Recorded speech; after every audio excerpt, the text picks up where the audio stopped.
YouTube, welcome back to the, hold on. YouTube friends, welcome back to the channel. This is Chris with another video. Before I get into it, I just want to say that I'm not here to preach hate. I'm not here to preach, one race is better than the other. I'm not here to spread negativity and talk down on others. You know that in my previous videos, you know what I'm about. You know that I'm all about positivity and living and enjoying life, but also focus on what you love and your passion and doing things from the heart. You know what I'm saying? But in this particular video, I'm gonna be talking to, my colored folks, to my people of color, you know what I'm saying? To the Americans of African descent. And, we got to start asking ourselves as a people and individually as well, what is our purpose? What is our purpose here? You know what I'm saying? What destiny are we supposed to fulfill as colored people, as brown people, as Americans of African descent, as New World Africans? A simpler term would have been to use was black. But me personally, I don't like to use the term black because, our skin is not black. To give you an example of what I mean, this is a phone case. This phone case is black. Does my skin blend in with this phone case? No.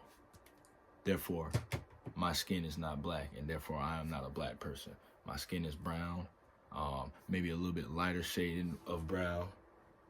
But, I'm of African descent, and, yeah, that's a whole nother podcast. But anywho, I was just thinking, like, to a certain extent, I do believe that racism still exists to a certain extent. I believe that this system is, oppressive and prejudiced towards minorities, mainly, of course, African Americans. And, this is based on not just what other people are saying or going along with the status quo and what other people like me think. I'm definitely not going on with their mindset.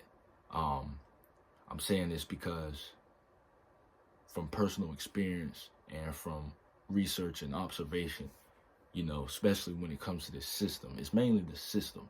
Not all white people are bad. I got some close friends who are white,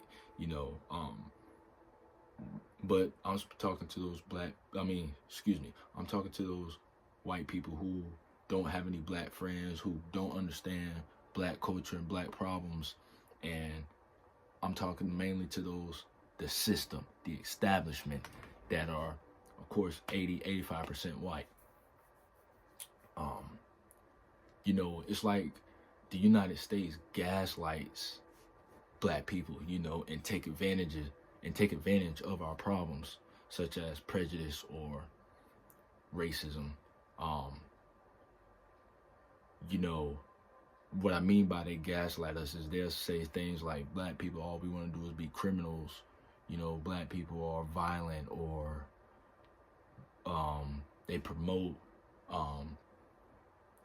ghetto hood culture and promote that in the black community, or saying black people lazy, black people do this, or we don't want to do that, or don't want to do this. And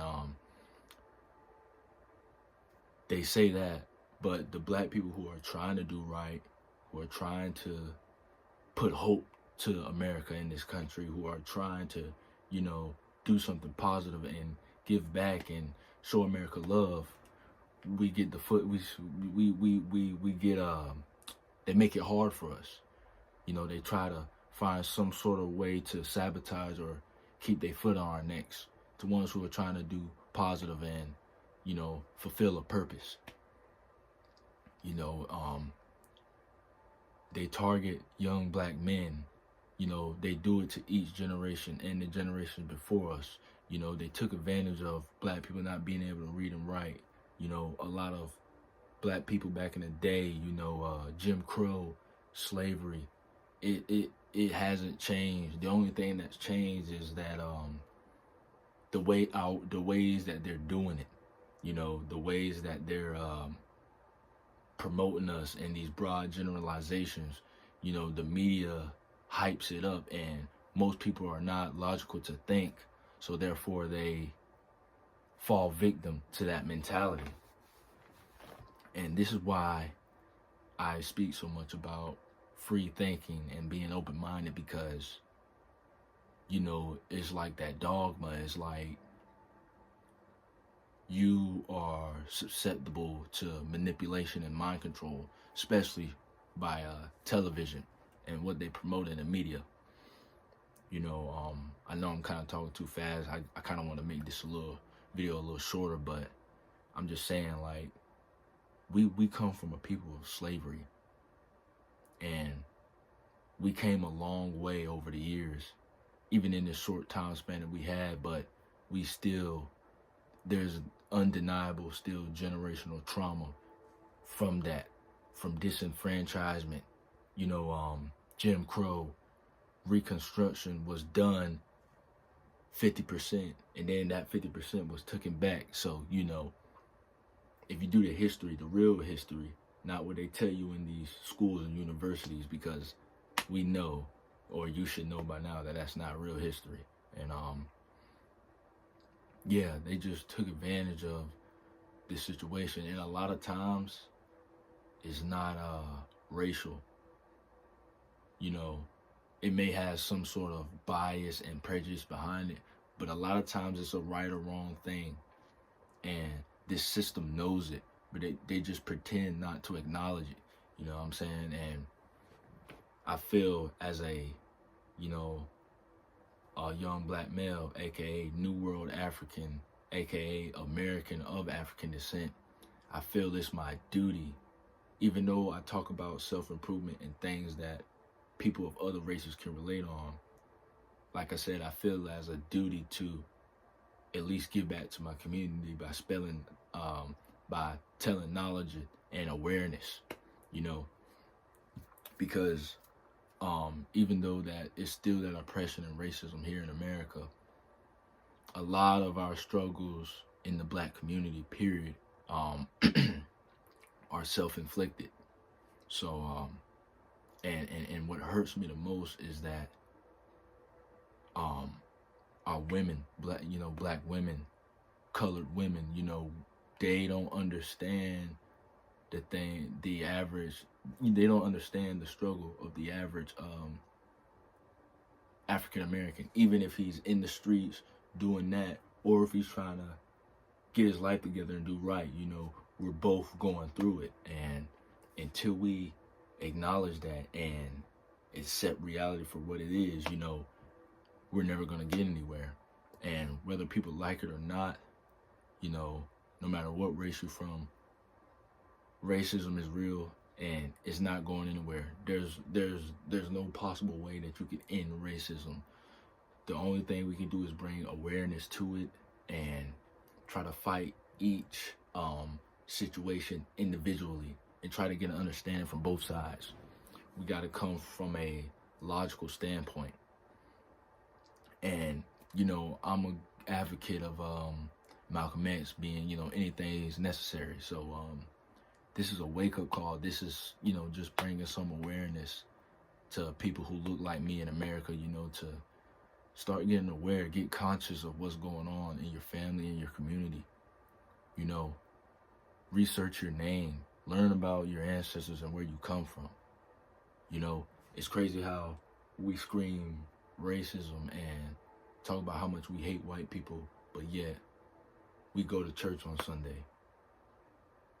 We still believe in Jesus and Christianity. And, you know, I'm not trying to deny nobody's religion. You know, I'm not talking down on God, because I believe in God, but the Christian God, Christianity, and America as a whole has failed black people and the black community.